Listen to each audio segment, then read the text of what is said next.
Hi everyone, আশা করি সবাই ভালো আছো, আমিও ভালো আছি। আজ বানাবো আমাদের সবার ফেভারিট বিরাট কোহলির একটি ফেভারিট ডিশ, রাজমা চাওয়াল। এর জন্য দেখতেই পাচ্ছ আমি চালগুলোকে জল দিয়ে ভালো করে ধুয়ে নিচ্ছি। আমি গ্যাসটা এখন ধরিয়ে দেব। একদিকে রাজমা, একদিকে চাওয়াল আমি বানিয়ে দেব। এখন আমি রাজমাটা বানাবো, আগে চাওয়ালটা বসিয়ে দিলাম। এখন আমি কড়াই বসিয়ে নিয়েছি, কড়াই গরম হয়ে গেছে, আমি দিয়ে দিচ্ছি সর্ষের তেল। এখন দিয়ে দেব পেঁয়াজ কুচি। পেঁয়াজ কুচিটা ভাজা হওয়ার পর আমি দিলাম টমেটো কুচি। টমেটোটা ভালো করে ভাজা হওয়ার পর আমি দিয়ে দিলাম আদা, রসুন আর কাঁচা লঙ্কার পেস্ট। এখন দিয়ে দিলাম নুন। আবার আপনাদের ঝাল অনুযায়ী আপনারা দিয়ে দেবেন লঙ্কার গুঁড়ি। এখন হলুদ গুঁড়ি, জিরে গুঁড়ি এবং ধনে গুঁড়ি, আর একটা অপশনাল জিনিস যেটা চিনি, আপনারা দিতে পারেন নাও দিতে পারেন, দিলে ভালোই হয়। এখন এগুলোকে কষিয়ে নিয়ে এখন আমরা দেব একটু জল, যাতে মশলাটা কোনো রকমই পুড়ে না যায়।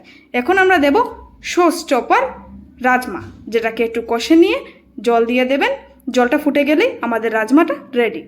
দেখুন কত লোভনীয় একটা রান্না হয়েছে মাত্র 5 মিনিটে। রাজমাটা আগে ভিজিয়ে রাখলে খুব তাড়াতাড়ি এটা হয়ে যায়। আমার ভাতটাও আমার চাওয়ালটাও রেডি।